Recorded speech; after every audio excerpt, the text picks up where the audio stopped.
Big opportunities don't wait for the winter meeting season. Stay in the know now with Compere Financial's Agri-Mindset webinars, where industry experts bring you the latest in ag, and you don't have to leave the farm to listen in. Join us August 21st at 1 o'clock for an in-depth hour on navigating technology investments to benefit.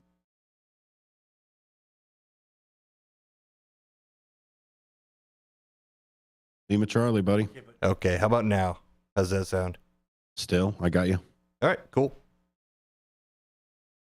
Yeah, it sounds really good.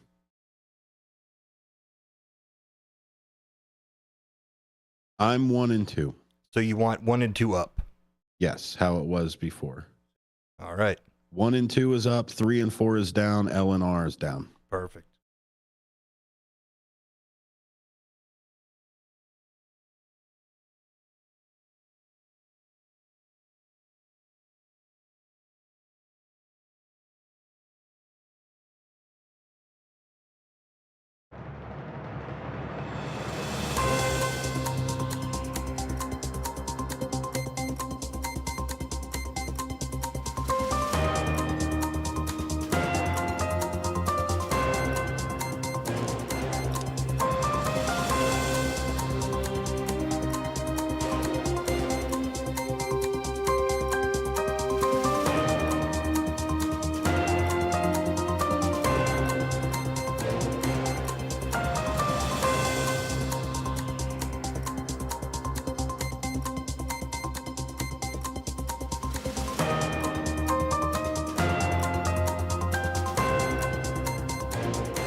And Welcome to A Political Talk Show. My name is Dennis Sonar Green.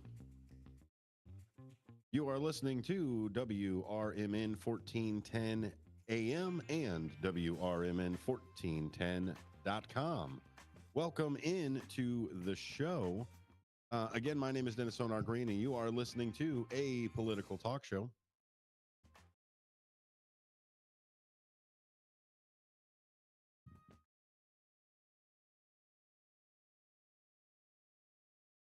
And joining today, as most days, Ben Demonium, your executive producer, to save the day when we have a little bit of Zoom connection issues. But, you know, just break the fourth wall right off the bat here.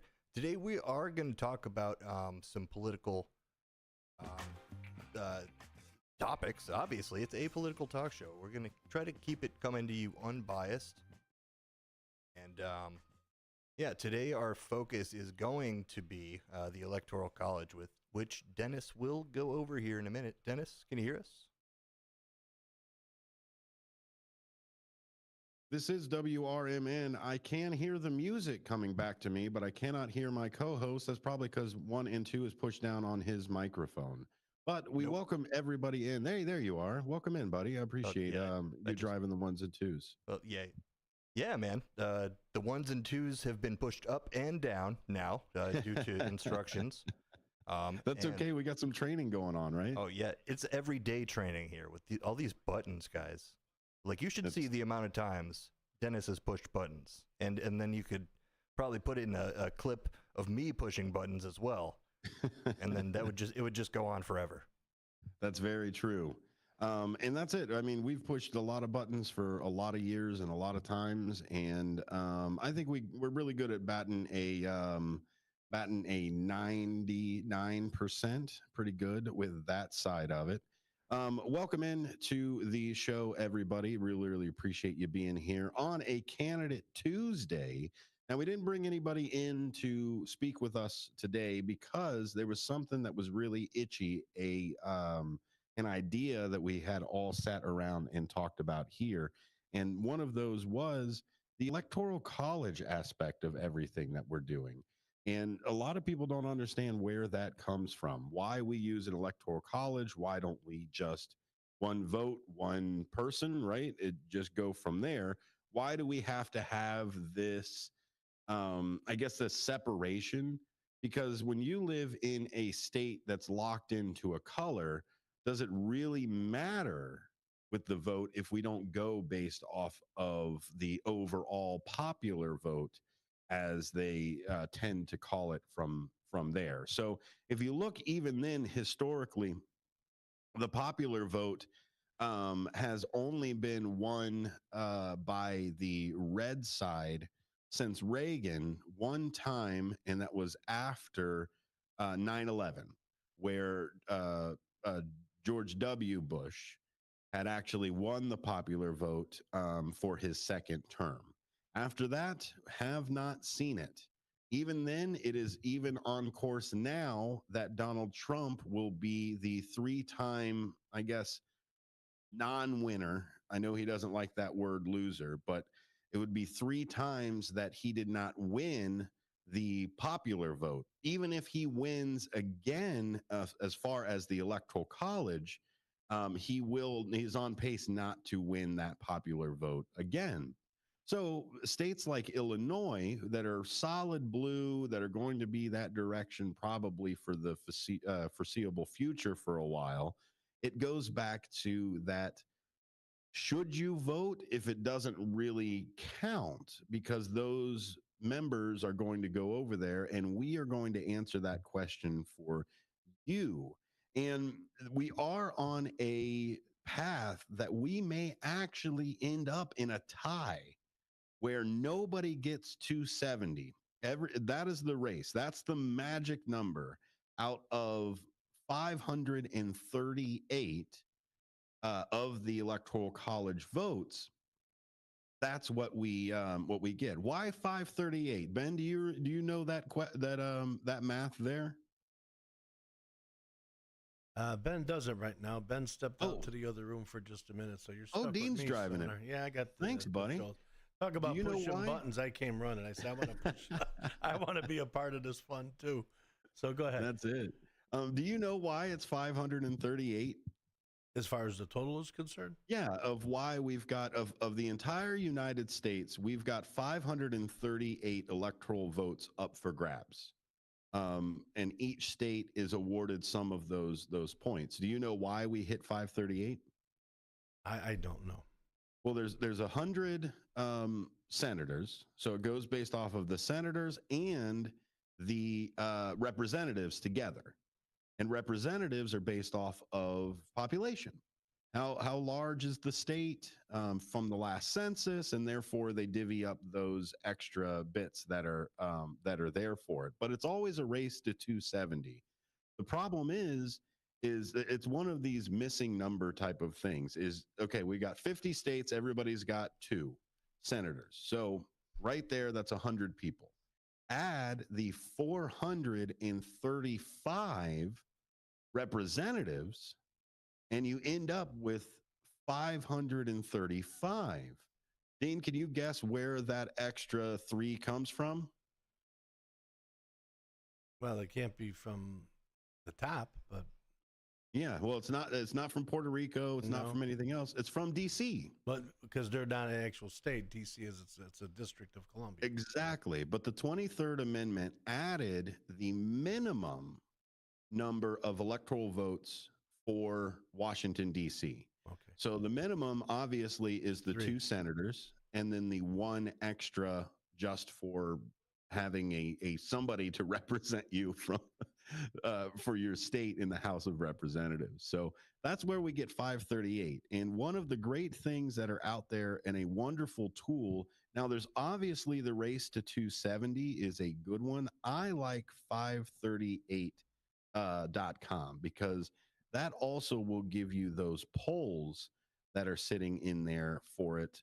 And it's always that race to actually 270. So I'm going to pull up that as well, just so that we can kind of go over the map today, because that's what we're talking about.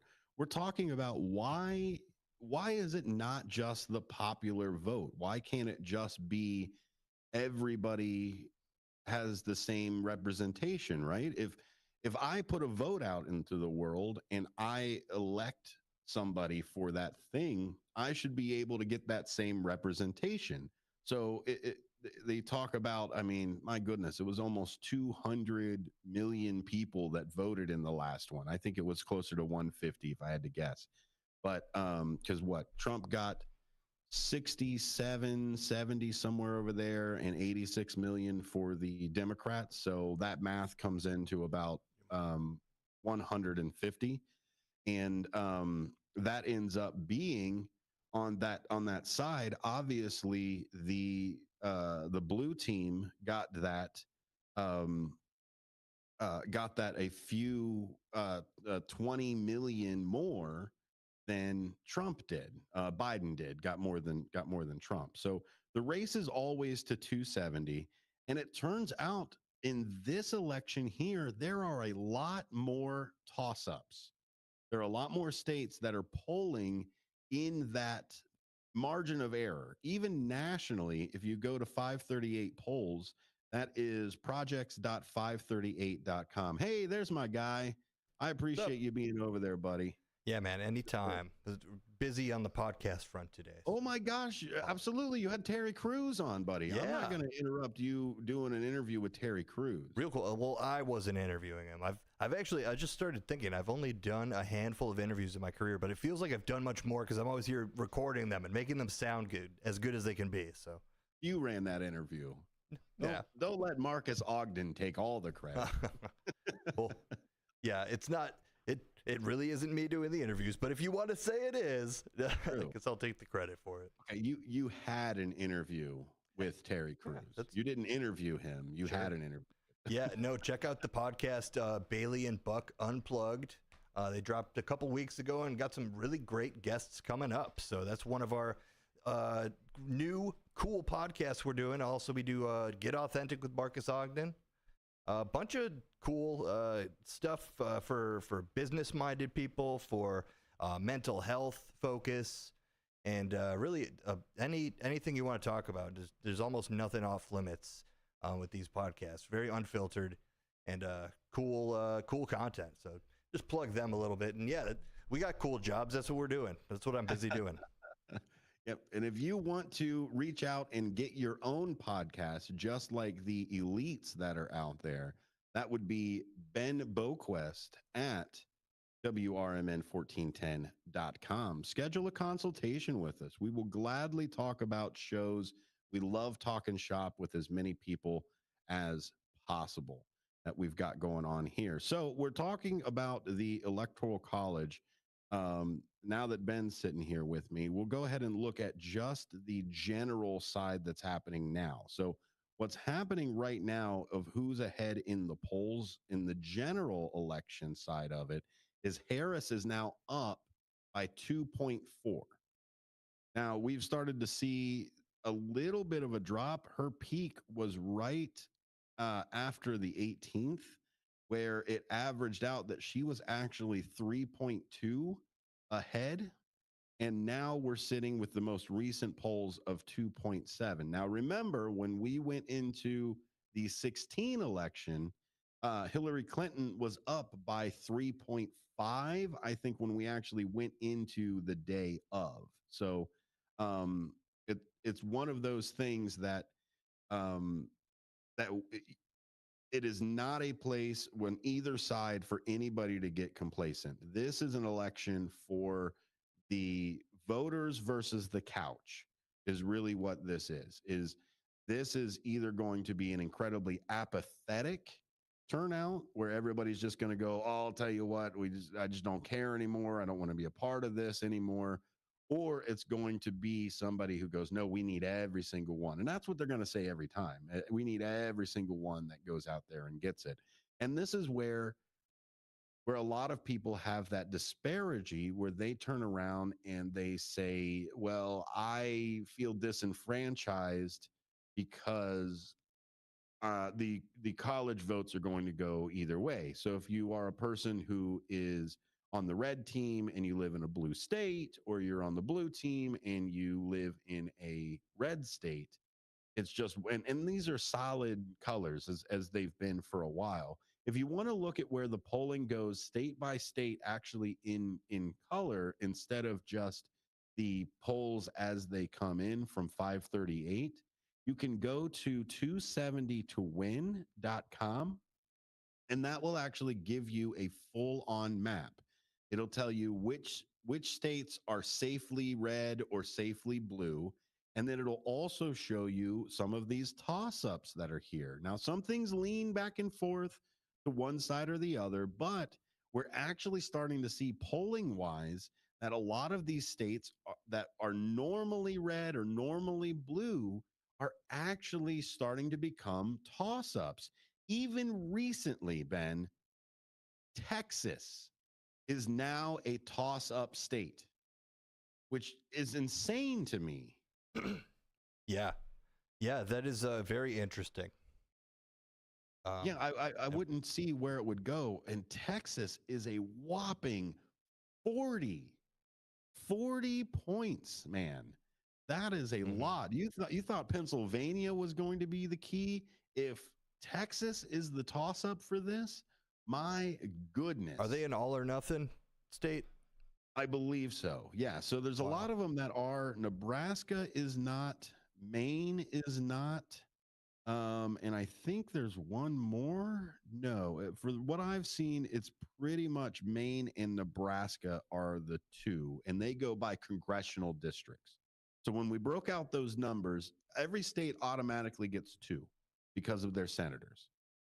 Then they get another point based off of the population for the area. So that's where Texas comes in at 40 because it is so large, it has that many representatives from it. And this is where one of the arguments for the popular vote is. And Texas has always been a state that I've considered solid red. Is really where I've seen it. Now it may have gone one way or the other or gotten to it, but now to see it as a toss up is a little crazy. And I think some of that may even be because of the pandemic, where people actually moved out of blue states into red states. Yeah, and you're also seeing a lot of problems with their kind of infrastructure and things like that, which just doesn't. No one's going to be happy when the power is, unreliable, and just overall, there've been some things that, on the whole, a population doesn't really enjoy so much. Yeah, and, well, and that's I know. their. At least if you look at the governorship, it's one of those things that it'll go hard one way for decades, and then it'll go the other way. Michigan's kind of been like that too. Mm-hmm. Yeah. And even then, Ohio was for a while. Ohio's almost, well, right now, Ohio, I think, leans red. But for the longest time, it was Ohio decided. If Ohio went blue, then we got blue. If Ohio went red, we got red. And now it's starting to move a little bit more where Ohio is becoming more red than Texas is. It's crazy to think about for that side of it. And of course, in Texas, if you do want to avoid any of those things in Texas, Cancun, I heard, is a really good place to go if you're trying to avoid Texas weather. I heard that from somebody. I don't remember where, but that's what I've heard. In case you're ever trying to get out of Texas for a little bit, Cancun is a good place to go. Arizona obviously is a toss up. It's going right now. Nevada usually does that fence as well. But the other one that's a little crazy is and everybody thought this was going to be the weird one, was the North Carolina side of it. But North Carolina has been a toss up for at least 4 weeks now. Mm-hmm. Georgia as well is sitting there. So right now, of all of the states that used to be solid red or at least lean or likely red, North Carolina, Georgia, and Texas are now toss ups, which is a whole thing that I did not see coming in any kind of way. So we still have 3 ways for a tie right now, buddy. Still 3 ways. You gonna tell us what 3 ways those are? So now it's Texas and Pennsylvania. So if the Republicans get Texas, Pennsylvania, Michigan, and blue, Arizona goes blue, we are now in a race for a tie. Now, remember last week when we were talking about this, there were only 3 places that somebody needed to get for a tie.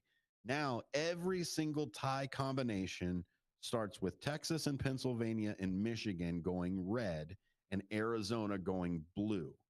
Now, there's a few other places and things like Georgia or North Carolina as they mix them up. But if that is the case, that those 3 states, Texas, Pennsylvania, and Michigan, go red and Arizona goes blue, we're in trouble because Risk of a tie. risk of a tie, or really it's a non-contest. It's even if you get 68 and I get 269, it doesn't matter. Nobody hit 270. You have Got to it, hit yeah. that 270 to get there.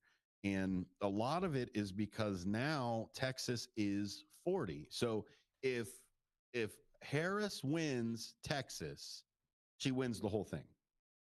That's just the way that it moves. And honestly, it's to the point where I think she can just win Texas and get there. She's already sitting at 226 that are kind of safe.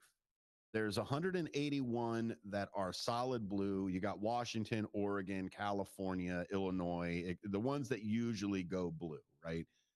Those are the ones that are safe. They're still blue for her. Then we've got another 40 in Minnesota, Colorado, New Mexico, and Maine that are a little, they're likely to go blue for that. Where New Hampshire and that one little tiny sliver in Nebraska has that chance to hit over. But if she was to hit Texas, Texas automatically goes, let's see here, get blue. She's already at 266 if she hits Texas. Now that's what's going, and then she can get any of the other ones: Michigan, Arizona, Georgia, North Carolina. It doesn't really matter. She just needs another 4 to get over there. Now, if Texas goes red, the Republicans are still looking at 219. So they'll still need Pennsylvania and Georgia and Michigan and need to carry over for that. So it's a great interactive map that you can find at 270 to win. They tell you which ones are the toss-ups. They tell you which ones are safe. And this is all based off of statewide polling, whether it's a Gallup poll or whether it's a few of those other ones of ABC or Fox or all of the other ones that are out there. They will keep track of it. But as it sits right now, the Republicans are looking at 179 that are either lean, likely, or safe. And the Democrats are sitting at 226, either safe, likely, or lean as well. So when we come back, we're going to talk a little bit more about why we use this system here and what happens if there's an actual tie, or what happens if somebody doesn't certify, somebody doesn't put something together. Where is it going to go? Who makes those decisions? And the Electoral College is the body that formally selects the president and vice president of the United States. While citizens cast their votes in a presidential election, those votes actually go toward selecting members of the Electoral College. They don't actually go to the president itself. Then the college, who then casts the official votes for the president. This system is enshrined in the U.S. Constitution and was designed by the founding fathers as a compromise between electing the president by a vote in Congress or by a direct popular vote of the people. Now, we talked about how the founding fathers didn't like that direct democracy type of stuff. And this is definitely one of those checks that they put in them. You're listening to a political talk show right here on WRMN AM and WRMN1410.com. We'll be right back after the bottom of the news.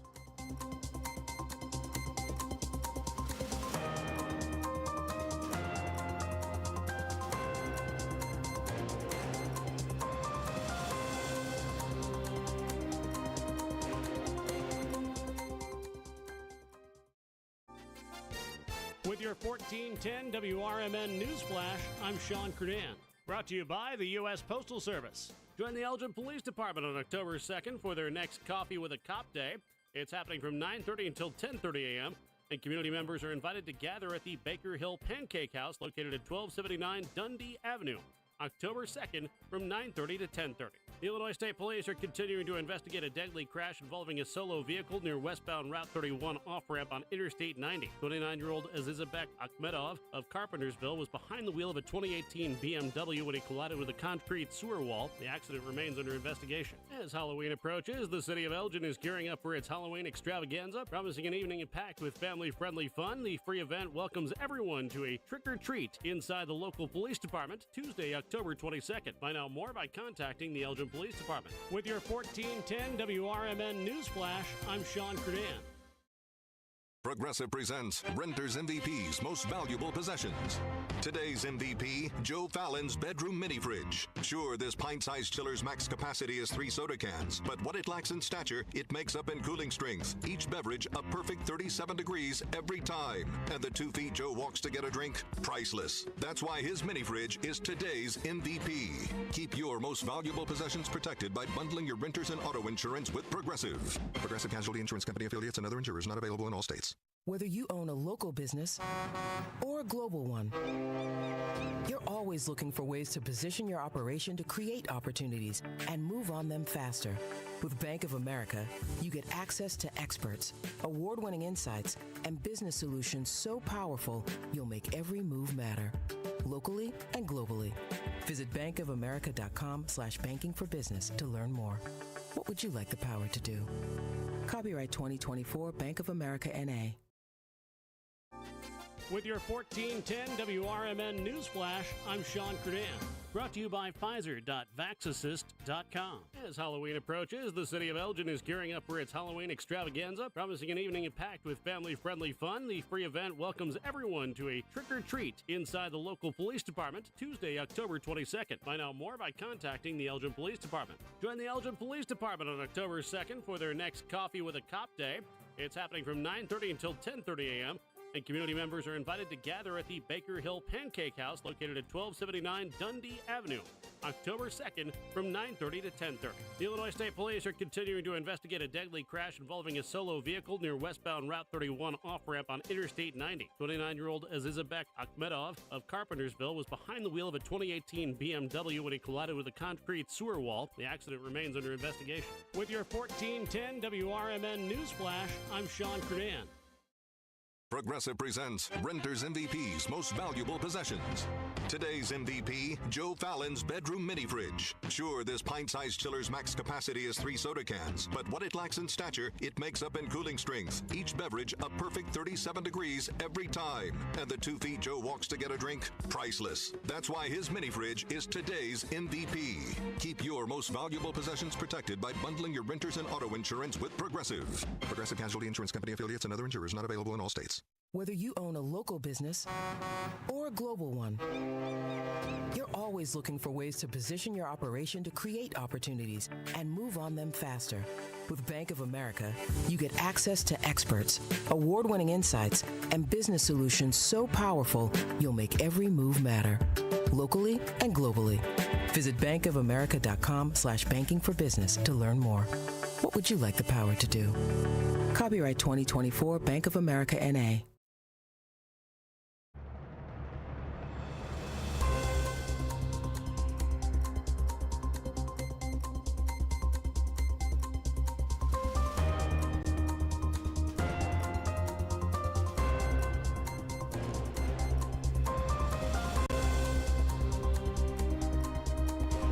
Welcome back to a political talk show right here on WRMN 1410 AM and WRMN1410.com. Check out a political talk show on your favorite podcasting network, whether that is Spreaker or Podbean or Apple or, as iTunes or YouTube or all of the different places that are out there. Just type in a political talk show right there in the search bar, and you can hear some of our favorite episodes as they come up from there. We are talking about the Electoral College today. And we're talking about that because we get to vote for the candidates, at least the presidential candidates, but we don't really vote for the candidates. We vote for a bunch of people who are going to go over there and then vote for the president and cast that vote as it moves from there. So it's a little bit of a different thing. It's kind of like, do you remember when we talked about super delegates, Ben, where we were like, yeah, you all vote for the area or whatever, but they send the delegates out to actually do the vote for everything? Yeah, it's very old process, I guess you would say. But well, and we talked about this of just the framers themselves, where Benjamin Franklin did not want a pure democracy. He said multiple times that democracy is two wolves and a lamb deciding what's for lunch. And that's kind of how a pure democracy goes. If you don't have the basic rights, then whoever is in the majority is going to end up voting however they want to, regardless of what the minority wants. And it's not the racial minority, it is the intellectual minority, the ideological minority, is I guess the better way to put that. So what we have in our Constitution is you have inalienable rights. You have rights that nobody can take away from you because you are a human person, citizen here in the United States. That's where it goes from there. And even then, we try to spread freedom and democracy around the world and set up more constitutions that are kind of framed the same way. And if you look at some of the newer constitutions that we helped perform or helped create, or even then people who have taken us as the I guess the example, this electoral college system they do not keep. They make it to where it's just like anybody else. It's like if we voted for the sheriff, right? If it's a executive branch, it's still there. We're voting for that sheriff, but we're really voting for three people to vote for the sheriff. Like it's see where it breaks down on a local if you level? exactly if you explain it on a person to person basis, it just doesn't make a lot of sense. But I mean, there's arguments for and against the Electoral College, and for my money, I think it's a little outdated. I think a lot of how we handle elections is outdated, and it's just one of those things that no one wants to acknowledge how good it could be, how easy it could be with just using better technology. Well, I still think that if I can vote for the next American Idol, I should be able to vote in the House of Representatives. Right, and that's a whole nother. That's a thing where, and people will always point that out and be like, "Oh, well, now you're just being naive, saying that that it's the same process as American Idol But why not simplify it? Why not? It's voting. Yeah, like it's voting. It's there. Exactly. Do you ever put your head down at school and like, hey, we're all going to vote for what we're going to have for lunch. We're going to put our heads down so that nobody can see what everybody else is going to vote, or we're going to vote for. It's like if we all were voting for the student council president, right? And we all put our votes in, and each classroom, based off of how many people are in that classroom, gets to send however many teachers or teachers' assistants to then go and vote for the student council president, right? You see where it kind of like, obviously I'm not one that likes the likes it. Usher these votes for panned pizza down to the office of the cafeteria. Exactly. Hold on to them. Don't give any fake taco electoral college stuff in there. We all voted for pizza, and that's where we should do it. So this is how it works. Electors and votes. Each state is allocated a certain number of electors equivalent to the total number of U.S. senators, always two, and the U.S. representatives, which varies based off of population. There are 538 electors in total. Wait a minute, you just told me it is 100 plus 435. How did you get 538 out of that? Well, in the 23rd Amendment added three, or at least the minimum, to DC so that they had federal representation. Now, they don't get to have any of the senators and they don't get to have any of the actual side of it there, but we do get three more electoral votes for DC. And that's a ratified amendment. That's the 23rd Amendment. Done. Here you go. Here's some. So that means it was ratified by enough states. Don't think that this was all, well, DC and Virginia always go blue and they wanted to make sure that they got another 3 votes and it was no. It was ratified. This is a constitutional amendment. So that means that other states that are not Washington, D.C. had to vote for this to put it in there. So that's how I don't need to necessarily go into how amendments are ratified and become amendments. I don't think there's even a Schoolhouse Rock for that. The whole process, I'm just an amendment. Yeah, I'm only an amendment. It just doesn't work like that. Approved. Exactly. I need to be ratified. So that's where the 538 comes from. And again, you can always go and look at our wonderful sites that are out there, those tools that we have. We always talk about Ad Fontes, but the project538.com and also 270 to win are also in our toolbox for that. So state allocation, most states use a winner take all system, and that's what Nebraska actually just voted on, and it was shut down. Most of the states take a winner take all, where the candidate who wins the popular vote of the state, not the popular vote of the national side, but the popular vote of the state, secures all of the state's electoral votes. There are only 2 states, Maine and Nebraska, who use a proportional system, allowing electoral votes to be split between candidates based on congressional district outcomes. So if in that congressional district, because it's all based off of Congress anyway, it was all based off of the 2 senators and whatever number of House of Representatives you have. So if that House of Representative, that representative that's in there, actually sits down and in that area wins that popular vote, then that electoral vote goes towards whichever side.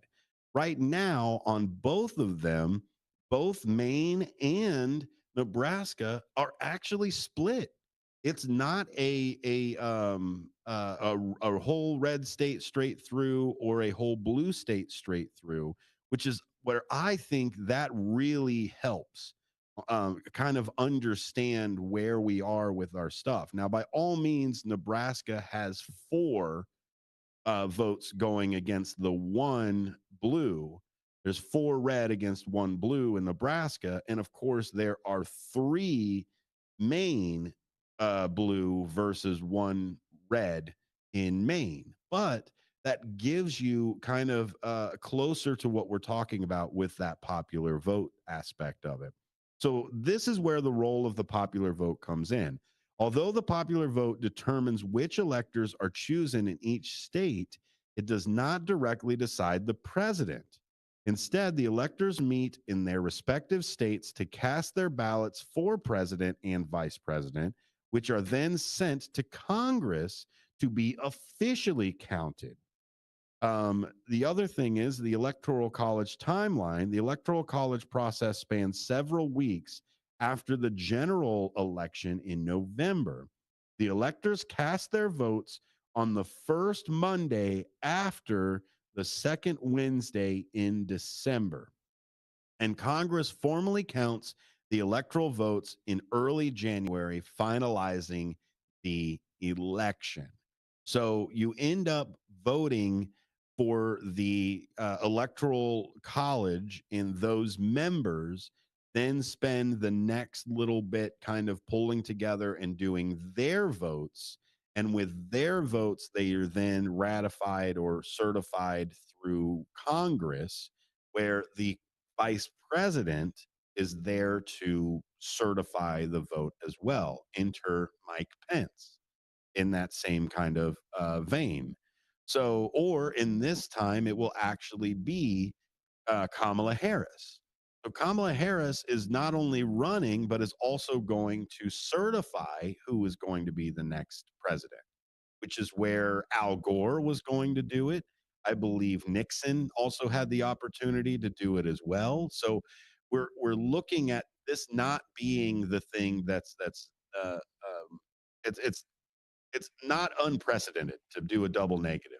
This is regular precedent of the way that our system works. So, where are the origins of it? Well, the Electoral College was designed to prevent direct democracy from having too much power. That's what they talked about the entire time. That's why you vote for a representative, and then that representative votes for you. They didn't want Mm. that. They didn't want that direct democracy because that again, that direct democracy doesn't have that checks and balance. At least this way, with somebody in between, there's a way that if anything does go wrong or is nefarious, they're able to have that checks and balance even at that voting level. It also let's see here, ensure that states with smaller populations still had a significant voice in selecting the president. So you're back to I don't know. I don't know if you want to call it affirmative action, if you wanted to call it diversity, equity, and inclusion. I don't know what you necessarily want to call these smaller states that may not have that big population still being able to jump in.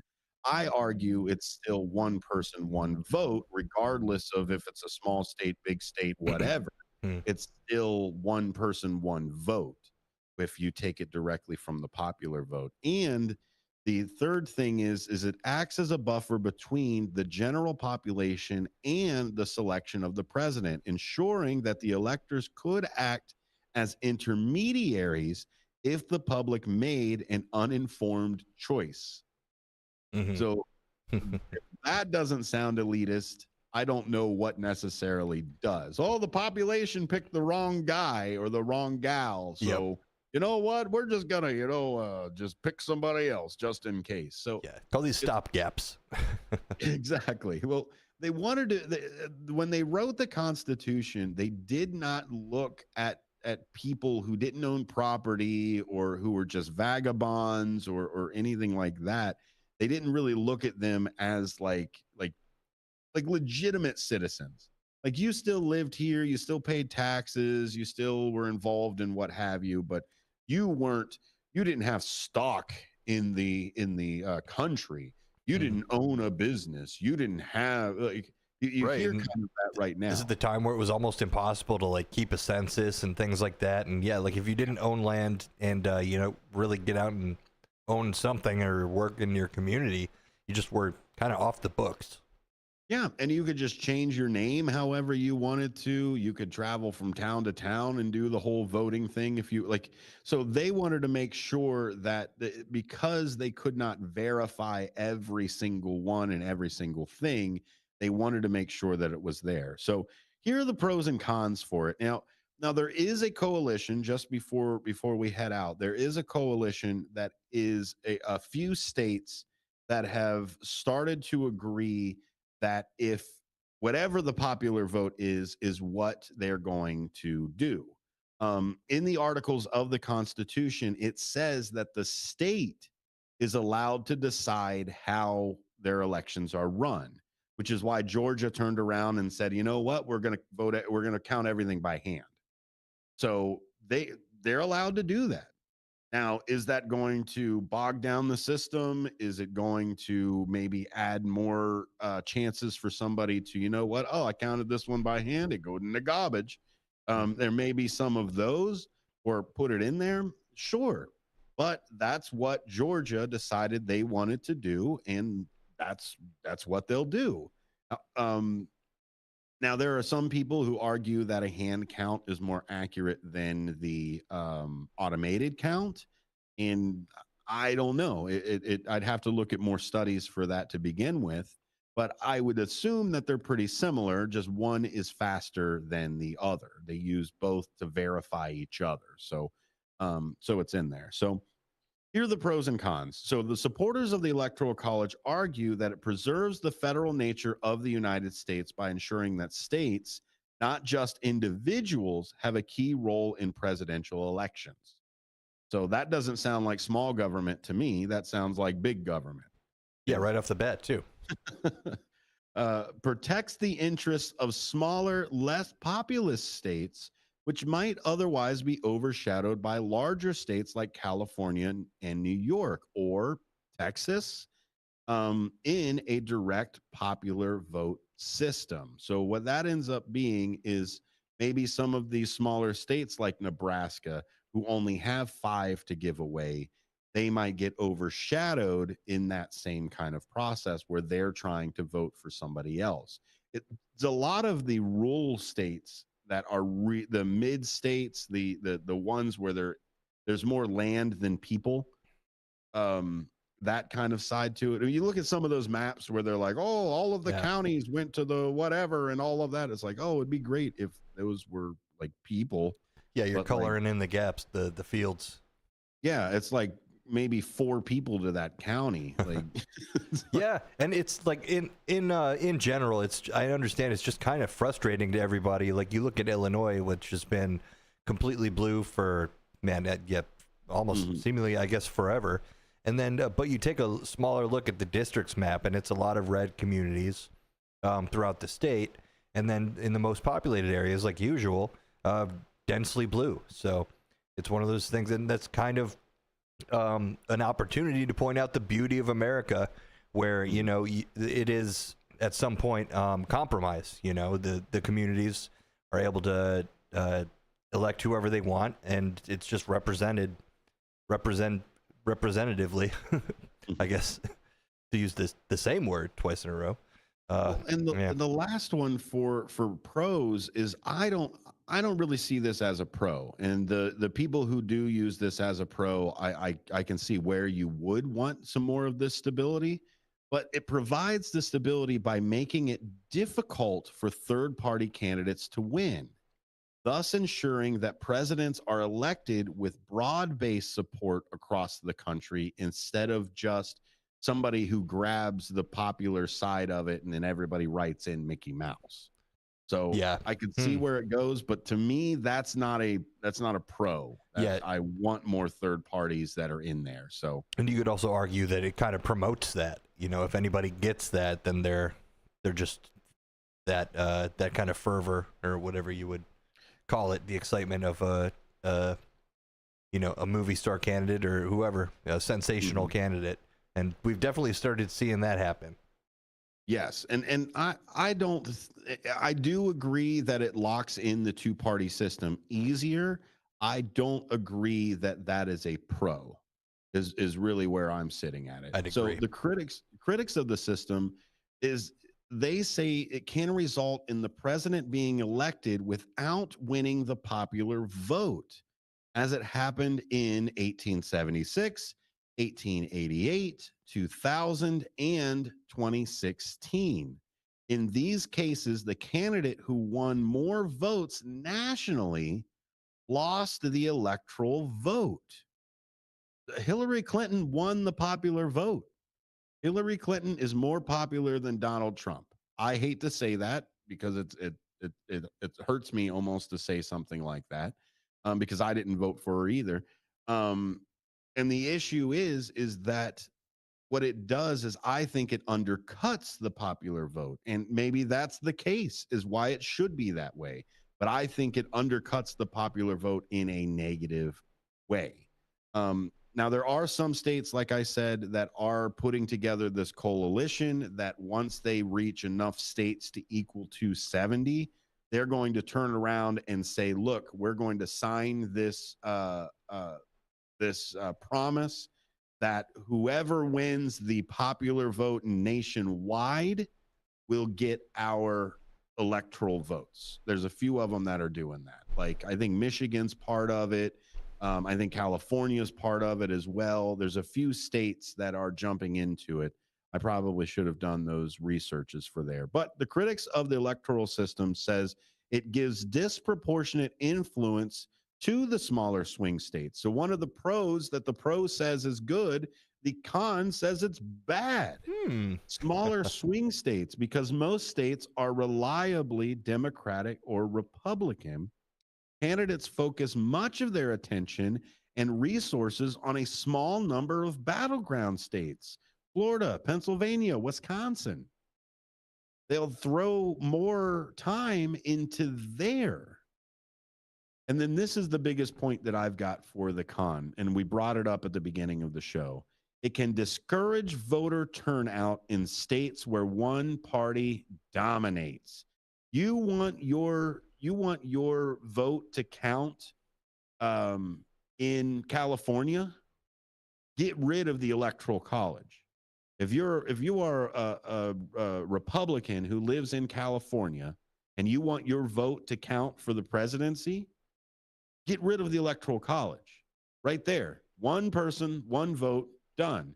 Do you live in, Nebraska? Let's bring them back up again. Or do you live in one of the Dakotas and you're just like, oh my gosh, I vote blue every single time and I just can't seem to make any headway on anything, let alone the presidential side? Again, it's back to a voting booth versus the couch. That's what this election is going to end up being. So there's a lot of people that are calling for the reform and things like that. The notable elections is where we're going to search right now. The 2020 election, or I'm sorry, the 2000 election. One of the most controversial elections in history. George W. Bush won the presidency with just 271 electoral votes, despite losing the popular vote to Al Gore by over 500,000 votes. The election hinged on the results of Florida, where a recount was halted by the Supreme Court. So instead of doing the recount, instead of doing it over and over again until they figured out what's going on, these hanging chads decided to do it. This is one of the very first elections that I was actually going into and going, wow, this is a cool process. This is neat. It's incredibly complicated. Now that I'm an adult, no, thank you.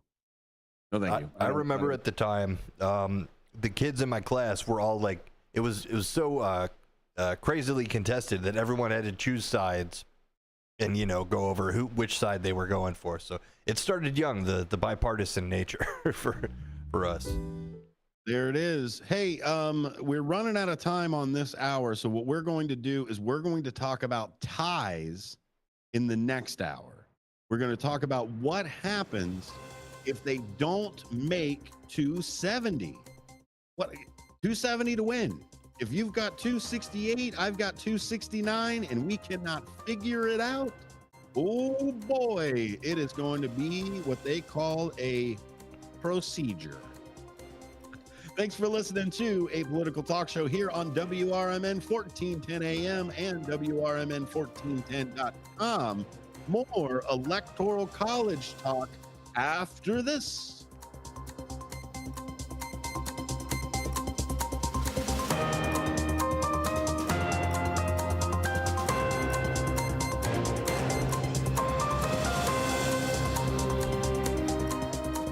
Do you own an annuity, either fixed rate, indexed, or variable? Are you paying high fees and getting low returns? If so, Annuity General would like you to have this free book to learn the pitfalls and mistakes of buying an annuity. The Annuity Do's and Don'ts for Baby Boomers contains the little-known truths about annuities, like how to help reduce your fees and increase retirement income. And it's free. That's right, free. As a bonus, we'll also throw in a free annuity rate report just for calling. We researched over 1,000 annuities and summarized rates and benefits from financially strong insurers.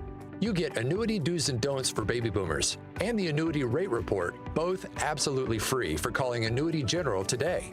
Hurry, supplies are limited. Call now. 800-760-1845. 800-760-1845. 800-760-1845. That's 800-760-1845. Your hometown radio station since 1949. We are WRMN AM 1410, Elgin time, 5 o'clock. With your 1410 WRMN News Flash, I'm Sean Kernan. Brought to you by the U.S. Postal Service. Join the Elgin Police Department on October 2nd for their next Coffee with a Cop Day. It's happening from 9:30 until 10:30 a.m., and community members are invited to gather at the Baker Hill Pancake House located at 1279 Dundee Avenue.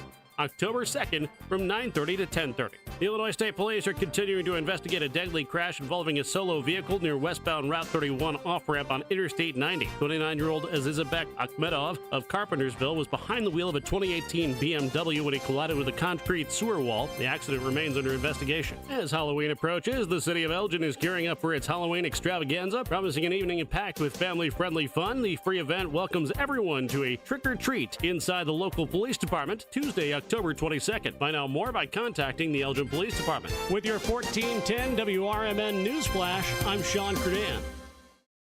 Progressive presents Renter's MVP's Most Valuable Possessions.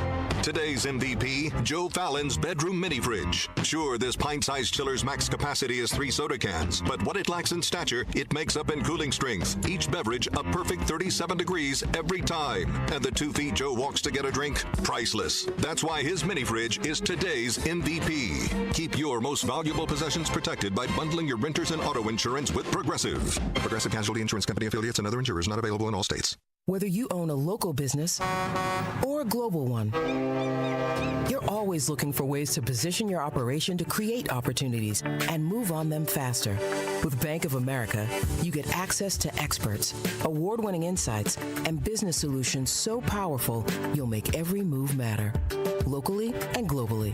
Visit bankofamerica.com/banking for business to learn more. What would you like the power to do? Copyright 2024 Bank of America N.A.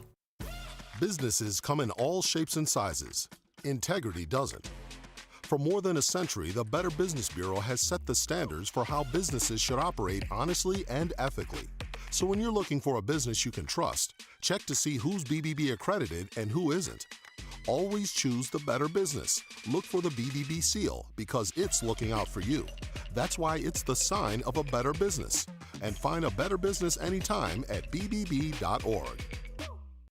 Experience the natural side of Wisconsin Dells this summer at Land of Natura, now open. It's the first natural theme park and water park of its kind. You have to see this one. This 150-acre park is for all ages and includes Water World, America's largest floating water park, plus more than 10 attractions, dining, and much, much more. There's so much to do there. Land of Natura in the Dells, where fun comes naturally. Reserve your pass at landofnatura.com today. Progressive presents the Sports Flash on News Talk Radio 1410 WRMN. The Phillies beat the Cubs 6-2 on Monday. Philadelphia clinched their first NL East title since 2011 with the win. Aaron Nola 13-8. He struck out 7 over 6 full. Chicago's 2 runs came in the 7th. Nico Horner hit an RBI double, then Mike Tauchman drove in a run on a ground out. The Cubs are eliminated from playoff contention. The series continues at Philadelphia tonight. 5-5 Justin Steele gets the start. The White Sox are home tonight against the Angels. They could make history. They're 36-120. Their next loss breaks the modern Major League record for losses in a season. 4-10 Jonathan Cannon starts tonight for Chicago. The Bears turn their attention to this week's game at home against the Rams. Chicago coming off a 21-16 loss at Indianapolis on Sunday. Rams receiver Cooper Kupp remains injured and won't play this week. Bundle auto and home, renters or condo, and save with Progressive. I'm Chuck Sanders on News Talk Radio 1410 WRMN. I'm still going for it, even with higher stroke risk from atrial fibrillation, an irregular heartbeat not caused by a heart valve problem. Over a 3-year study, Eliquis apixaban tablets reduce stroke risk better than warfarin, and over 97% of Eliquis patients did not experience a stroke. A first stroke occurred in 2.9% of warfarin patients versus 2.3% of Eliquis patients. Don't stop taking prescription Eliquis without asking your doctor. It may increase your stroke risk. Eliquis can cause serious and, in rare cases, fatal bleeding. Don't take Eliquis if you have an artificial heart heart valve, abnormal bleeding, or antiphospholipid syndrome. While taking, you may bruise more easily or take longer for bleeding to stop. A spinal injection while on Eliquis increases risk of blood clots, which may cause paralysis, the inability to move. Get medical help right away for unexpected bleeding, unusual bruising, or tingling, numbness, or muscle weakness. Medications such as aspirin products, NSAIDs, SSRIs, SNRIs, and blood thinners may increase bleeding risk. Tell your doctor about all planned medical or dental procedures. Learn more at Eliquis. Twin Zeros at 4870 North Harlem Avenue in Harwood Heights, Illinois. Check out the full menu at twinzeros.com. Twin Zeros restaurant in Harwood Heights not only serves traditional gyros, but also has chicken gyro sandwiches. Twin Zeros also serves a variety of sandwiches ranging from cheeseburgers and Vienna beef hot dogs that have recently been inducted into the Vienna Beef Hot Dog Hall of Fame. Italian beef, Italian sausage, and combo sandwiches. To ethnic favorites such as Slovaki and Grecian chicken. Slovaki is shish kebabs, specifically chicken or pork shish kebabs, grilled to perfection, served on a warm pita with tomatoes, onions, and our homemade tzatziki sauce. You can also enjoy barbecue ribs served every day. Twins is open 7 days a week and also delivers locally. Located at 4870 North Harlem Avenue in Harwood Heights. Check out the full menu at twinzeros.com. That's twinzeros.com.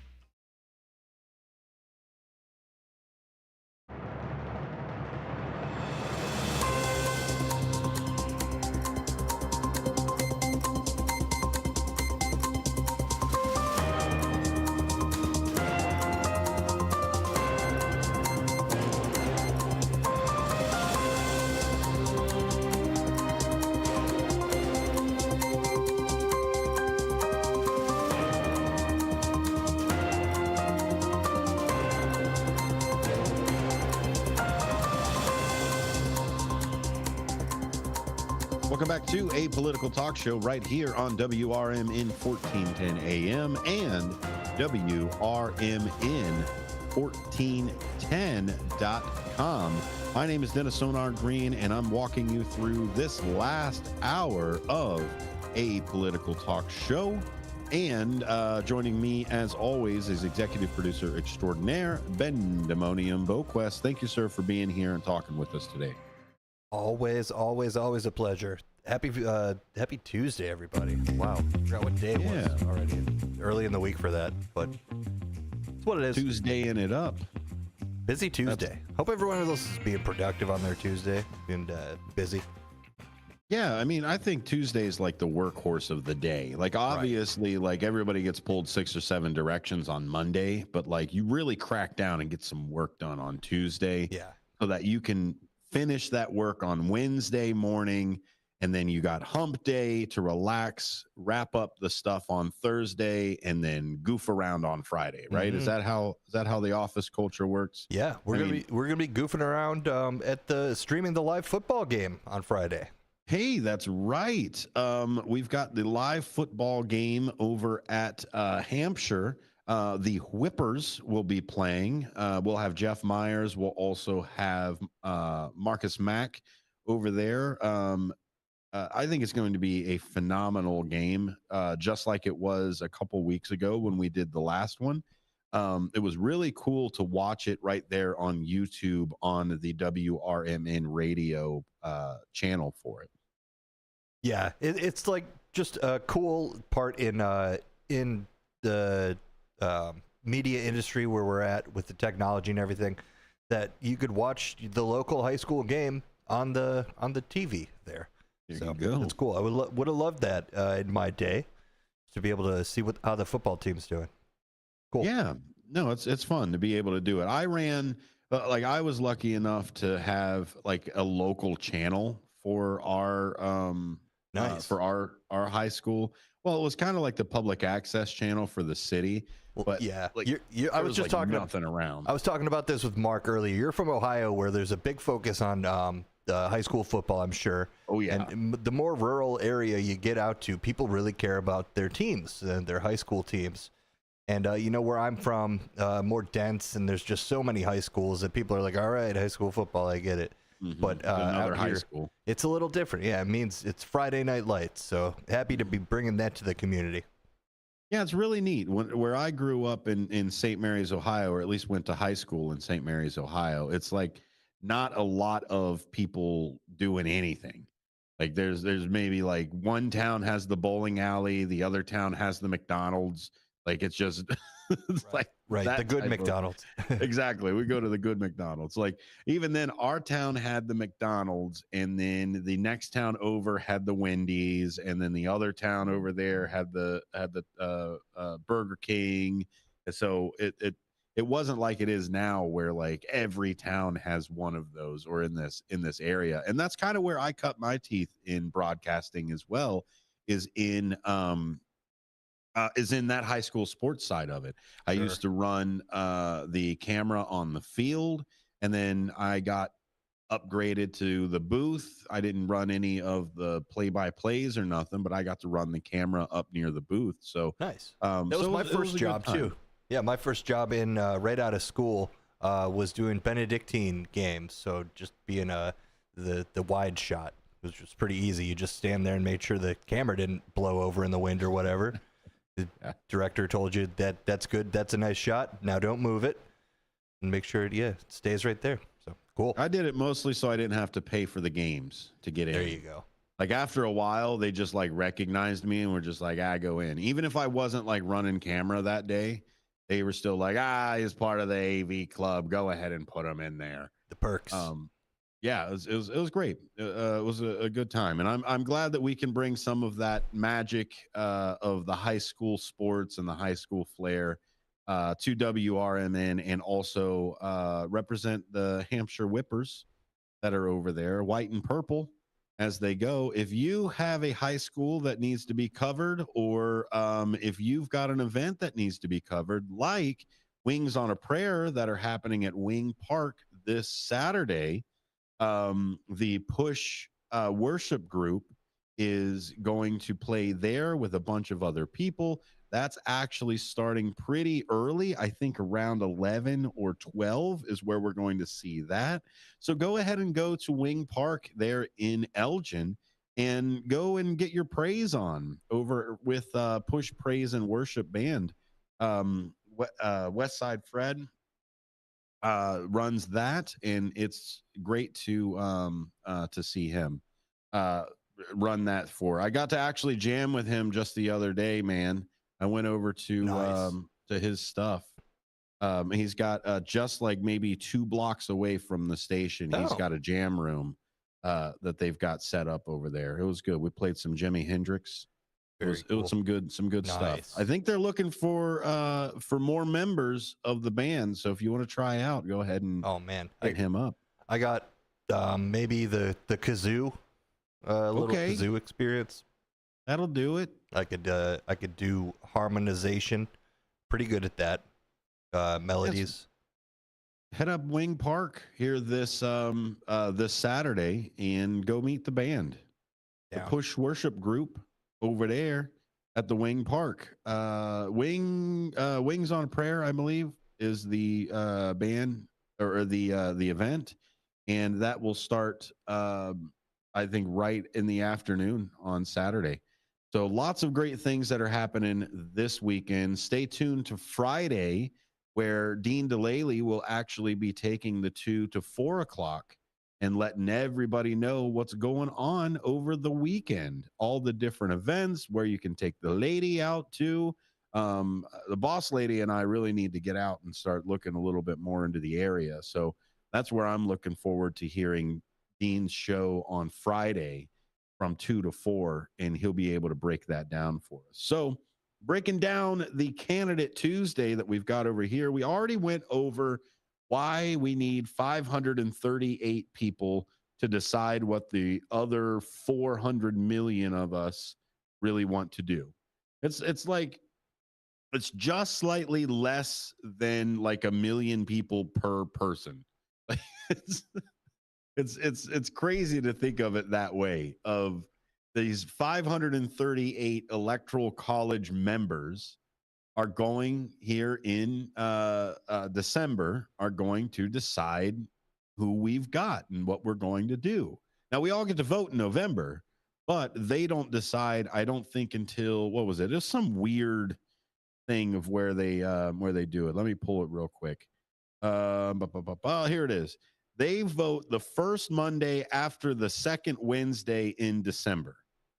Now, I would say that that's technically the third Monday. I don't know why you wouldn't just call it that. The Monday after the second Wednesday is the third Monday. Like, why didn't you just call it the third Monday? Why did you have to call it the first Monday after the second Wednesday? Yeah, I guess there could be a time where the month begins on a Wednesday instead of like on a Monday like it normally does. So yeah, that's the stipulation. Yes.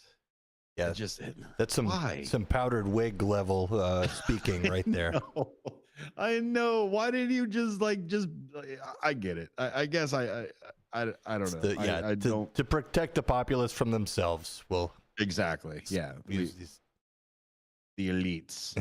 So what we're going to talk about is if you go to road to 270, I'm sorry, 270towin.com, and that will give you an interactive map. What you're able to do is you're able to see where the standings are right now. You'll be able to see based off of polling and also where they normally vote. And by they, I mean states, how they normally vote. You'll be able to see what states are safely red or blue, likely lean, or which ones are a toss-up. And I've actually started to see more toss-ups come up over the last couple of weeks.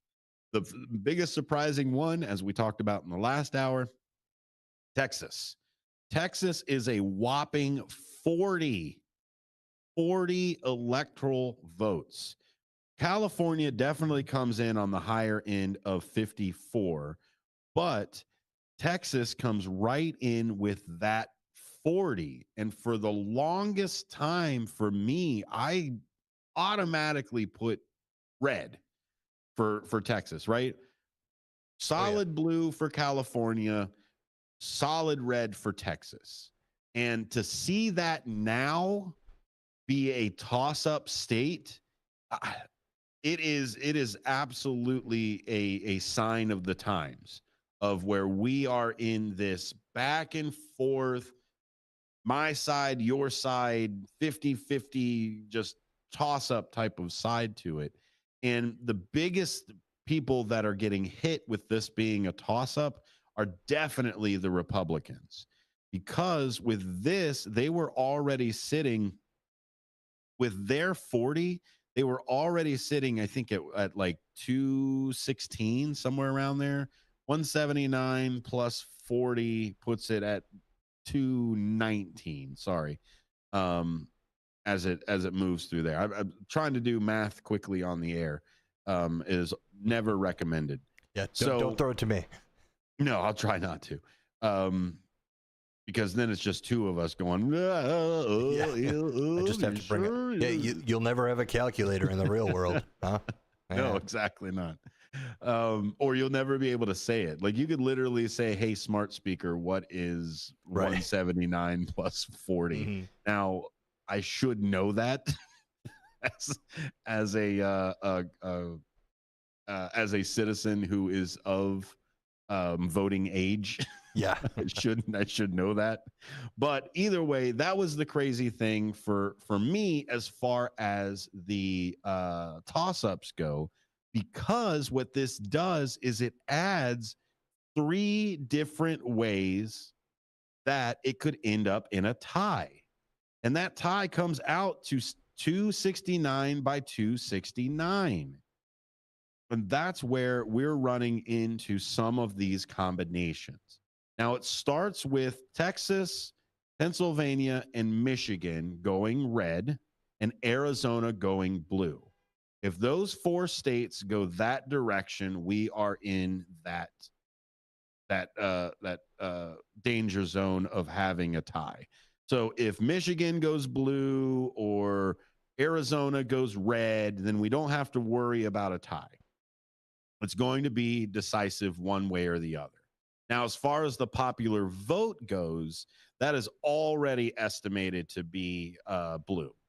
As far as the popular vote goes, it's been that way for, oh my gosh, almost my entire lifetime, that the popular vote goes blue.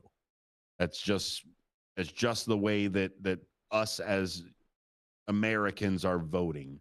Now, that could be because of the rural areas getting a little bit less populated and everybody moving out of the farming system into more of the industrial and administrative side to everything, in the great shift from the farmland into the office that's happened over the last, let's say, 50 years or so. So that could contribute to that, because it's more popular, more larger cities. Most of the time, larger cities have more progressive side to things, et cetera, et cetera. So that's where the tie combinations come in. So we're going to talk what happens. What, like, do we just not have a president? Does Biden just turn around and go, oh, dang, I hope I was going to have a replacement here soon, which he obviously needs, by the way. He needs that replacement. He needs to be replaced. I was saying that even when he was on the ticket. He still needs to be replaced. So don't think that I'm over here going, oh, the Biden, is it Biden or nothing like that? No. I wanted the guy out as well, but I wanted an actual primary. You may have been a little more apprehensive or non-believing that they would actually make the switch. I didn't think they were going to make the switch. I didn't think they were going to do it at all, because that guy, that Alan Lichtman, who kept saying, "Oh, I know the 13 keys of how to do the how to win the stuff," right? He kept turning around and said, "I've done what he said. It was like 9 out of the last 10 elections. He's guessed right. Predicted, because of these 13 keys of things, and he was going everywhere."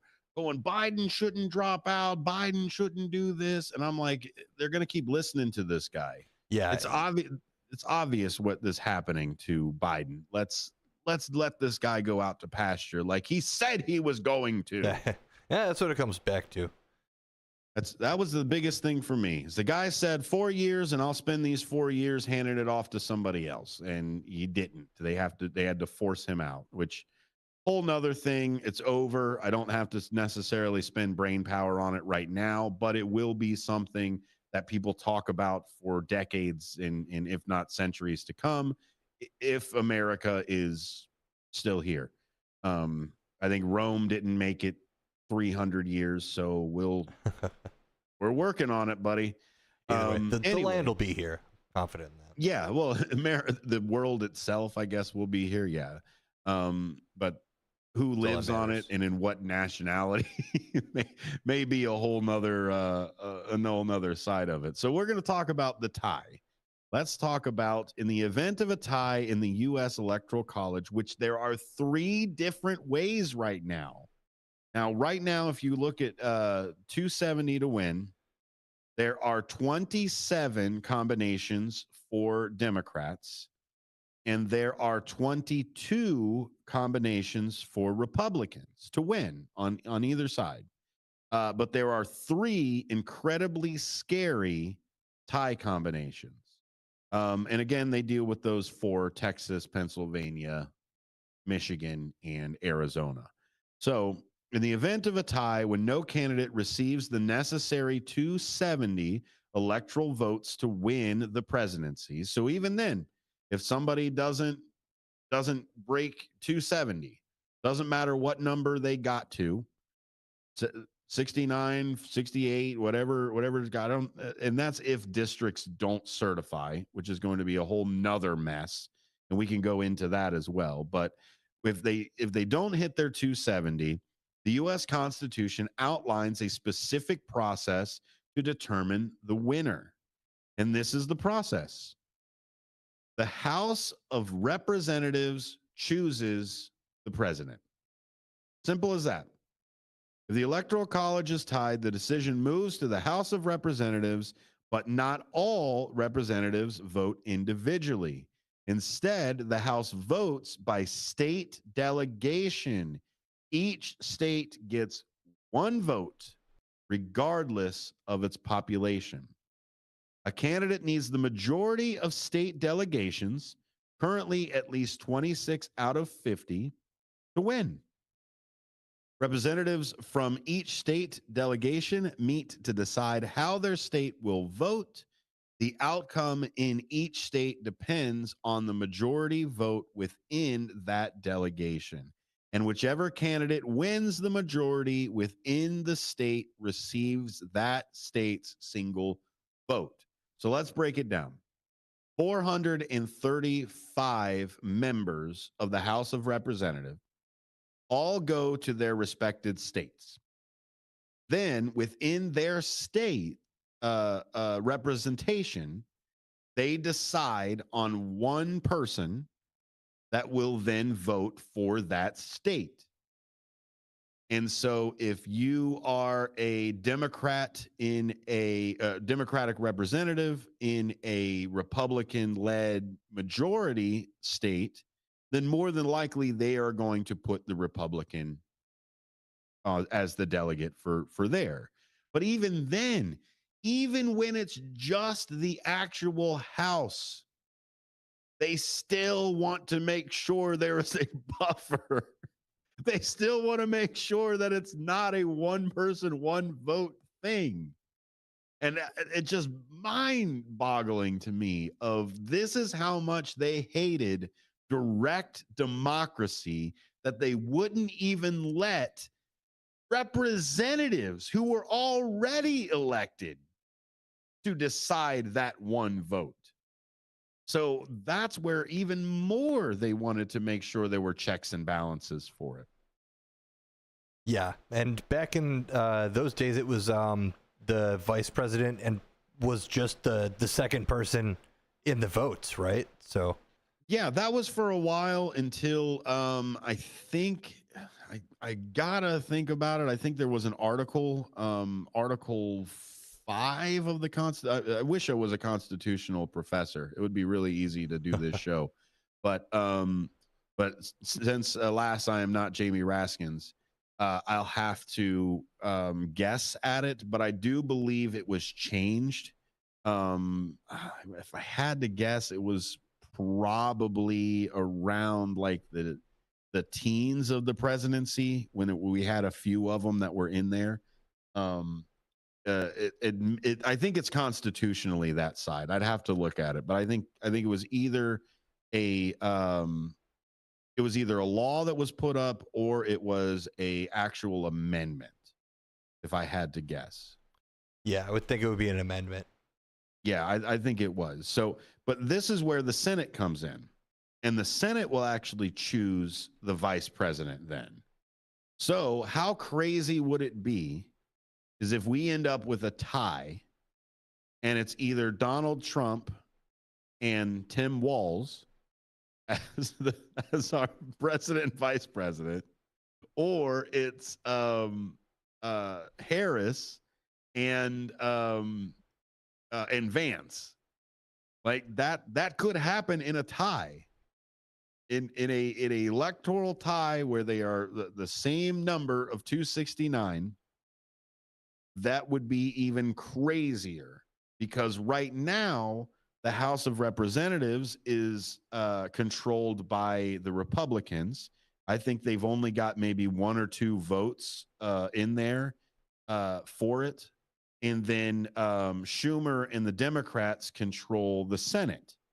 So if it became a tie, there is a chance that Donald Trump will be the president again, and then Tim Walz would be the vice president, which I think is a crazy concept. Yeah, that's one of those, it would be crazy if it happened, kind of things that no one ever considers. So thanks for bringing that up to talk about. It's one of those weird just stipulations, rules to the game, if you will. It's very odd. And I've found in a quick research that the 12th Amendment requires a person to receive a majority of the electoral votes for vice president for that person to be elected vice president by the Electoral College. There you go. See, I knew it was in that area for there, but when was that ratified? Has he got a date on that one, or at least a year? 12th Amendment. Let's see. So June 15th, 1804. Yeah. So yeah, it's about- real about early. a quarter century into our lovely union here. They figured that out. I'm glad they figured it out because I think it caused a whole bunch of problems for people when they were trying to decide it as well. So, Yeah, it's just one of those weird things where you can't really campaign right, and then I'm sure they found some problems with opponents running and being in the same administration afterwards. So, yeah. Well, and by then we're not Party... constitutional scholars here, but we do have a break to get to. So, that's right. Let me go ahead and throw it to that. We'll be right back after these. And community members are invited to gather at the Baker Hill Pancake House located at 1279 Dundee Avenue, October 2nd from 9:30 to 10:30.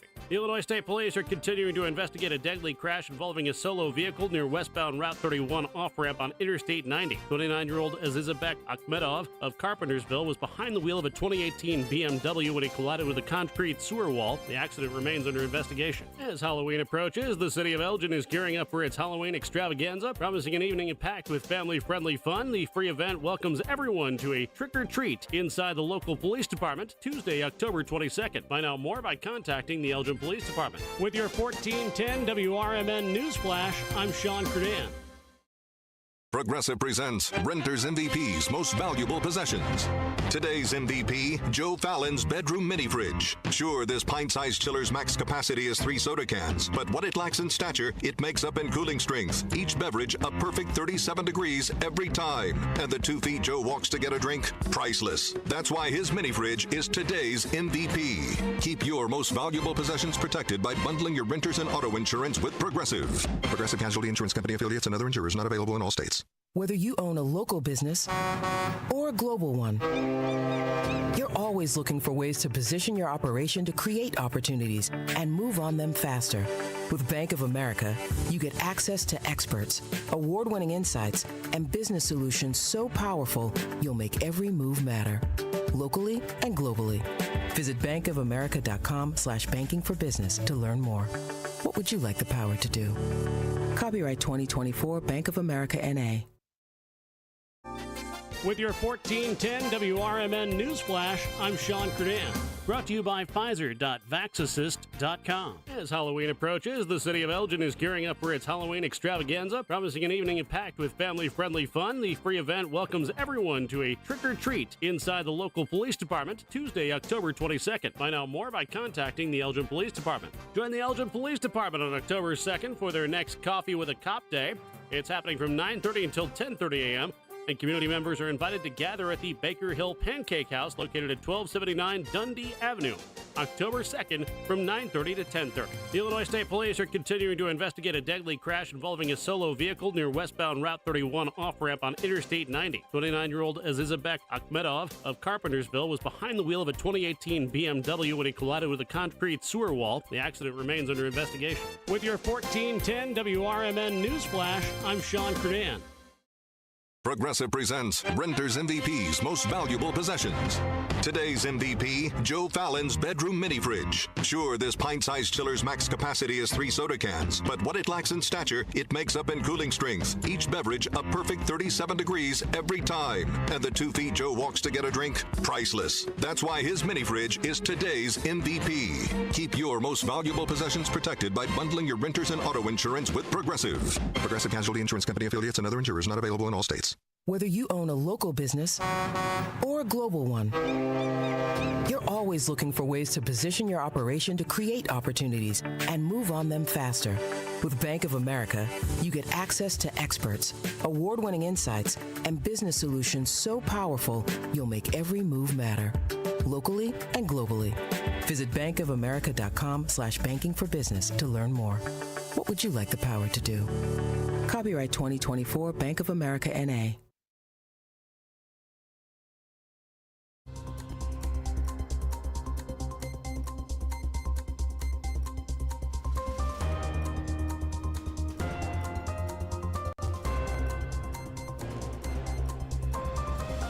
Welcome back to a political talk show right here on WRMN 1410 AM and WRMN1410.com. My name is Dennis Sonar Green, and I am joined most every day by Ben Demonium Boquest, executive producer extraordinaire. Thank you, sir, for being here with me today. Absolutely.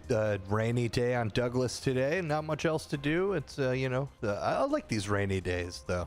I'm one of those. Yeah, I mean, it gives you a chance to get your house ready for the winter, right? You know what it kind of is like now that you're going to be sitting there. Yeah. I am broadcasting live from the Illinois Media School today. I took the journey over here to make sure that my class could get some participation and actually see a professional quote broadcaster right here.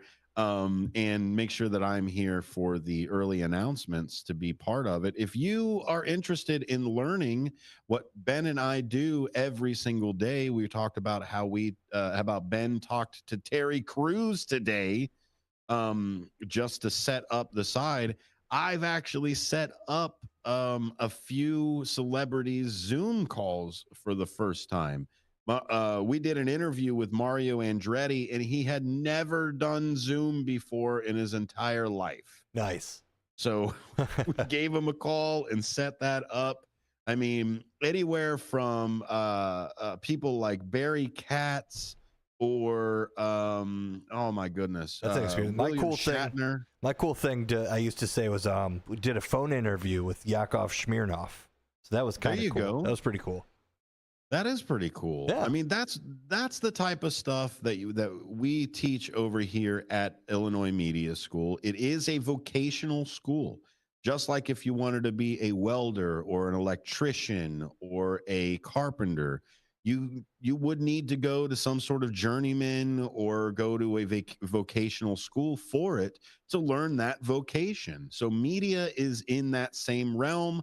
Of course, I can go online and watch all of the videos on how to renovate my bathroom, but it is much better for me to just find somebody who knows how to do that as a vocation and hire them. So you can be the exact same way. Sure, you can go online, learn how you do it, spend a whole bunch of money kind of self-teaching yourself. There's plenty of autodidacts that are out there that could pull it off, but who's got the cash? So here is a accredited vocational school where you actually earn credits for things, and also Pell Grant being an accredited school as well. So if you are having trouble getting into some sort of education, that's out there. Illinois Media School, part of the Be On Air Radio or Be On Air Media Network. That's there. Go to beonair.com to learn more and see if there's a campus near you. The campus I teach at is over at O'Hare. You are more than welcome to come over here at any time. I think the next workshop we have is next Wednesday. So next Wednesday here at the O'Hare campus, I think we are going to go over possibly board operations, I think is the workshop that we're doing over here. I don't know. I'll have to talk to the guy who runs the workshops. His name is Dennis Green. So I'll have to talk to him about it and see what's going on. Yes, so consult with his schedule, his scheduler too, Dennis Green.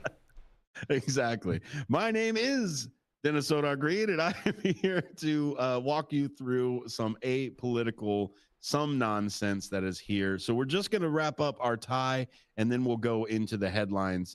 Ben's got some cool things from AP as well. That's the Associated Press. So why can a tie happen? Well, equal electoral college votes, right? 538 is the way to go.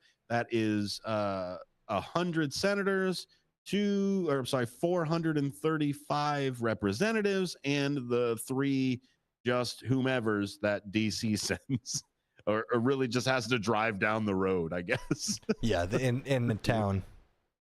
House rules. It's possible that the candidates will each receive 269.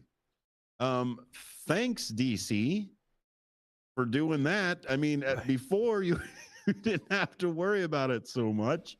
because it wouldn't be a even number like that. So Interesting. The other thing that can happen is third-party candidates can jump in. Third-party candidates like Stein, Kennedy, who's the other one? That starts with a C. Cornell. Cornell. Dr. That guy. Cornell West. Yeah, Dr. Cornell. And I'm sorry, I guess I should say Dr. Stein too. Doctors. But they earned it, so I'll give it to them. Yeah. May not know how many representatives there are. No.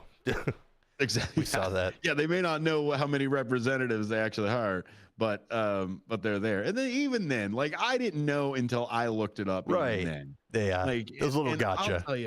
I'll tell you, I got to look that up almost every single time. 534 is a real hard number to remember if you're trying to remember 538. I'm sorry, the other way. 435. See, I can't even remember it now, and I got it sitting in front of me. 435 is the representative number, but I always go with 538 because I can do that math pretty quick. You knock off 100. Now I got to knock off 113.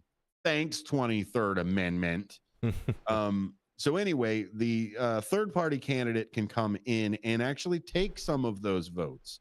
And that's where that electoral college, like we were talking about before, actually kind of pits everybody against third parties, because we turn around and say, look, if we turn around and get a third-party candidate, even if it's a popular third-party candidate, and they eat up 50 votes, let's say they eat up 100 votes, that still prevents everybody from getting 270.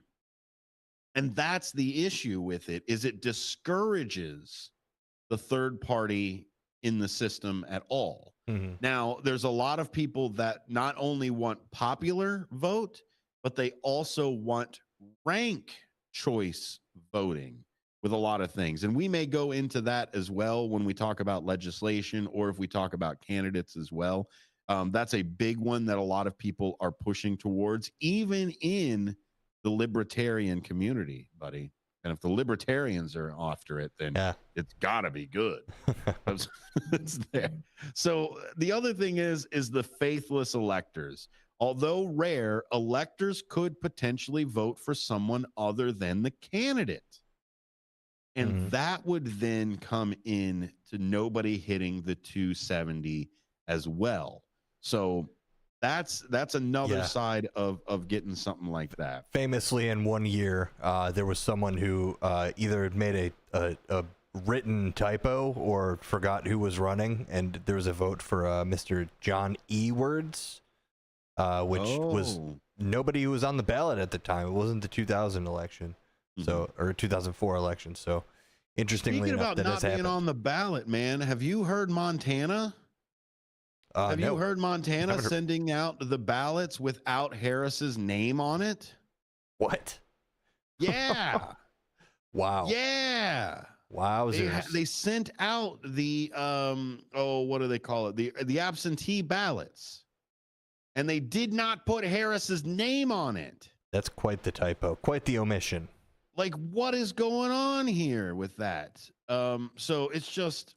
You talk about all these people that are, they're going to steal the election. They're going to change the rules. They're going to do all of that.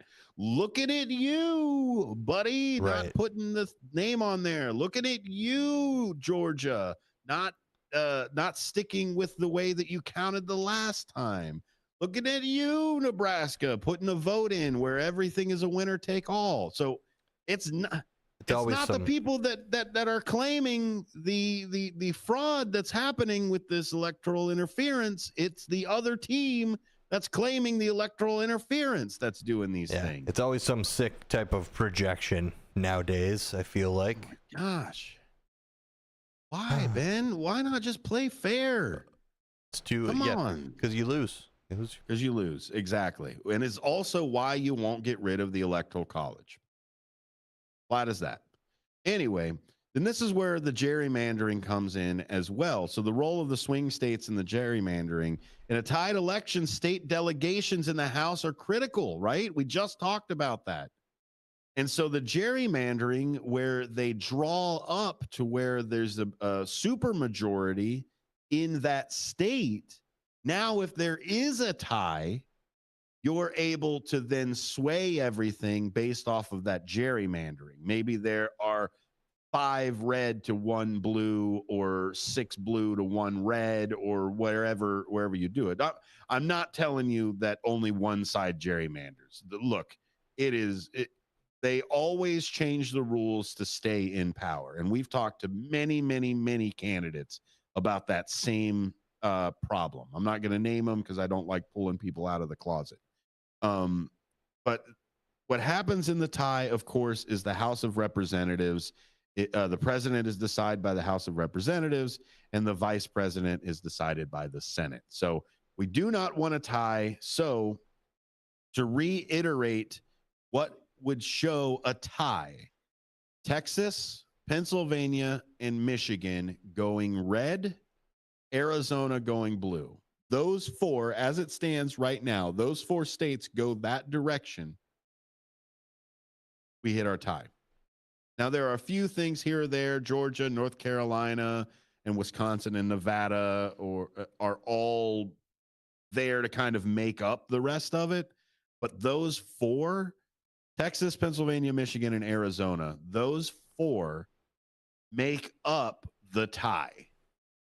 If that happens, we are in the danger zone, as Mr. Loggins says, of having that tie. So look at it. Check out 270 to win. And of course, if you want to look at some of your polling of how everything is kind of moving that direction as well, or not moving, or popularity or favorability or anything like that, projects.538.com will show you all of the most recent polls.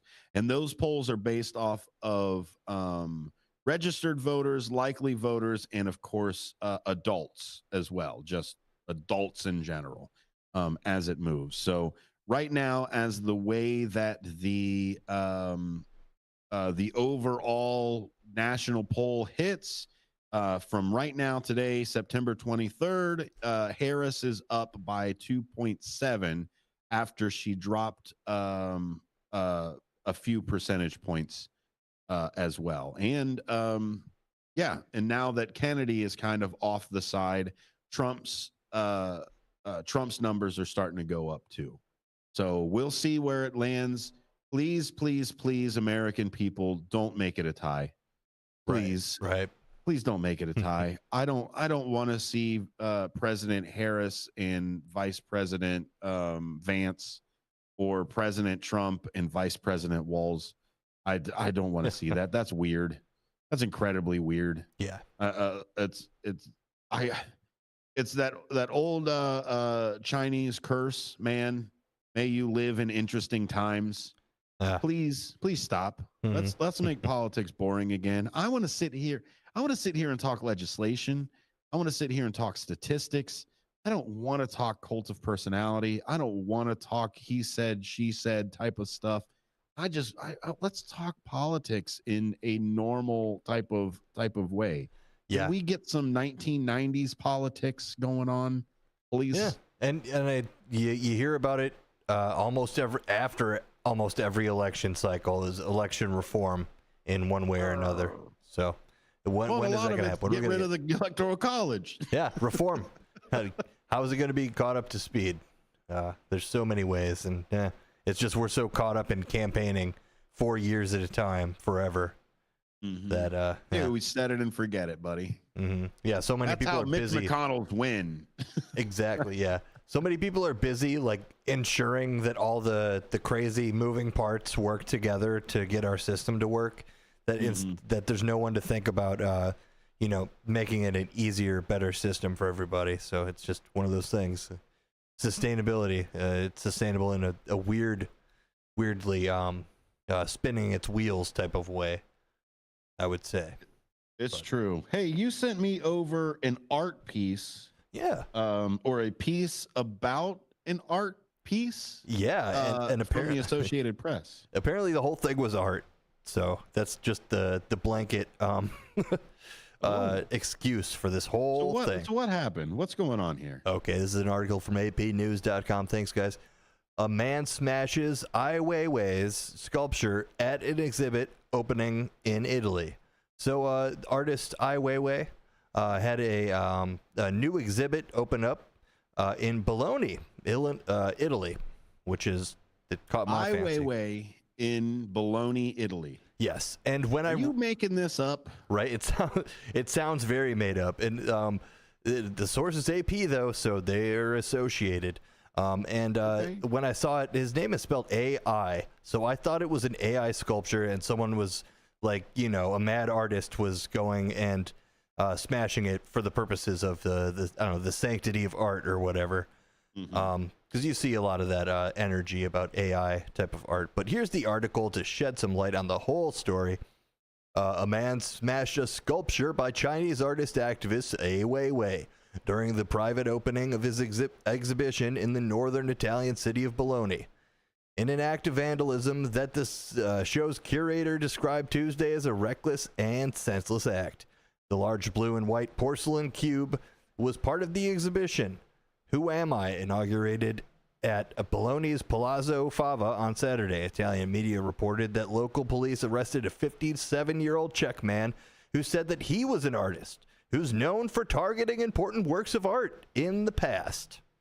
Artist on artist crime here. Yes. It is unclear how the man gained access to Friday's invitation-only event, but the museum confirmed that the exhibition opened to the public as planned on Saturday. According to the artist's wishes, the work's fragments were covered with cloth and removed. They will be replaced with a life-size print and label explaining what happened.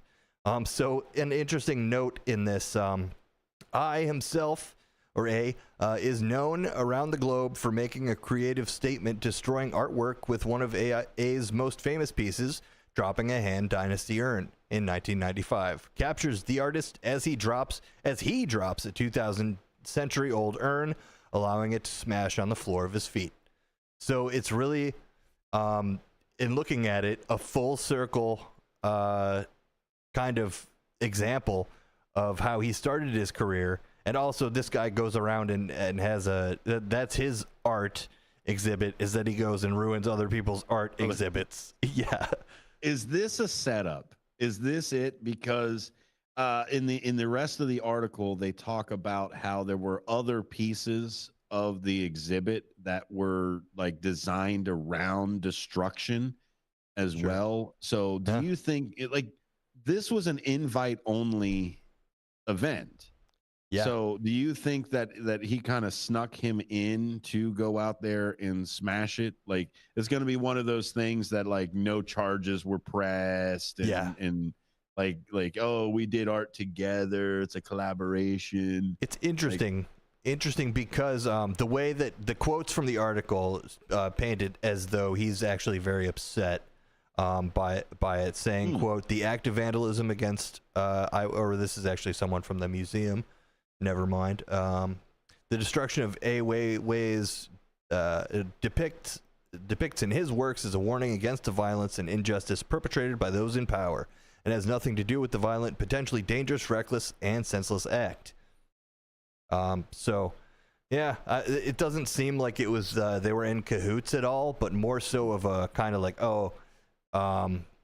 either vigilante justice, art justice, to where this guy kind of made his name, and his whole first thing was smashing an old urn that was historical and in the name of art. So I don't know if this guy's like his biggest fan, and then he just I was thinking of that angle of it. Maybe this guy was, Ai Weiwei is finally doing a thing. I should smash it because that's what I do, because that's what he did. So kind of the reverb of his art in a weird way. Are any one of these people Banksy? Right. Of just like this weird type of like wannabe art that just extends beyond the oh god, it's rampant. It's rampant in these days. I think there's a lot of wannabe Banksies out there. Mm-hmm. There's a lot of people also like throwing orange paint on everything too. Yeah, like, is that what they're trying to? Oh, okay, they're not artists; they're protesting. Yeah, this wasn't for any good reason. It was just the man wants to smash a big cube exhibit and he did it. Yeah, you make a big cube out of porcelain, somebody is bound to drop it or move it or something else that's going on there. Yeah, here's a little funny description, paint a picture here. A shared the CCTV footage of the attack on his Instagram account, which showed a man hanging around the work before moving suddenly behind it and pushing it so that it smashed on the gallery floor. The man held the broken fragments in a gesture of triumph before the museum security blocked him, pulling him onto the floor. Jeez. Yep. So, I guess punk rock for the name of just namesake, or for the clout. He did it for the clout. It seems like one of those things. He did it for the gram. And Vine. The Vine. My take on it was like, wow, this is such a snapshot of where culture is at this point in time. Just like clout stealing and cancel culture, and just random art, and also using art as an excuse. Like I've had enough of that. Like, just don't do weird stuff and call it art. How about that? Well, I mean, that's the whole point of art, right? Is the whole expression of it. Avant-garde. You breaking somebody else's expression, I don't think should be the basis of your own. Yeah, right? It's almost like instead of skydiving, he went that to get a little rush. It screams that, like a feelings junkie or emotions junkie. There's just too much of that nowadays. Like go and do jump out of a plane with a parachute if that's what you want to do. You want to get some jollies, but not at the expense of anybody's something they're proud of or took time to do. But again, I mean, it's you get yourself into the breaking art game, and eventually your art gets broken. So that's true. I left my art in San started. Francisco. It's goose and gander, right? It's back to hey, if it's good enough for you to run around and break other people's stuff, then it's definitely good to have your stuff broken. Right? Yeah, you're opening it up. That's how it goes. And here's another article here. From the Springfield News Sun, a Haitian group seeks criminal charges versus Trump, Vance, and in a Springfield court filing. What? So like we were talking earlier this week about kind of the fallout of all the debate language. Here's a quick synopsis of this. Haitian Bridge Alliance filed a bench memorandum and supporting affidavit in Clark County Municipal Court on Tuesday, asking local authorities to charge former President Donald Trump and Senator J.D. Vance with multiple criminal offenses related to claims they made about Springfield's Haitian community. The memorandum was filed on behalf of the national nonprofit for the Haitian Bridge Alliance, the HBA, asking municipal court judge to charge Vance and Trump with disrupting public services, making false alarms, 2 counts of complicity, 2 counts of telecommunications harassment, and aggravated menacing.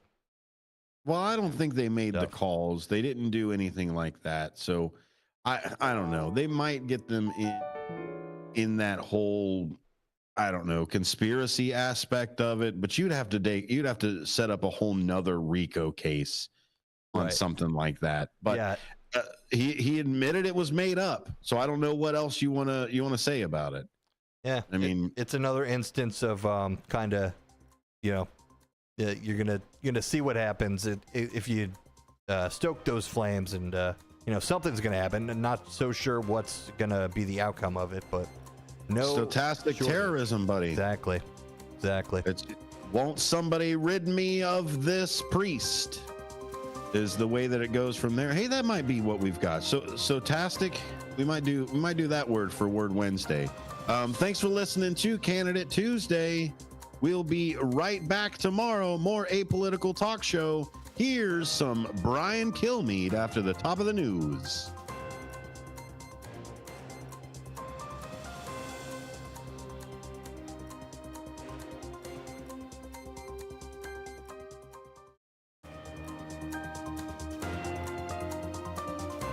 For just $29.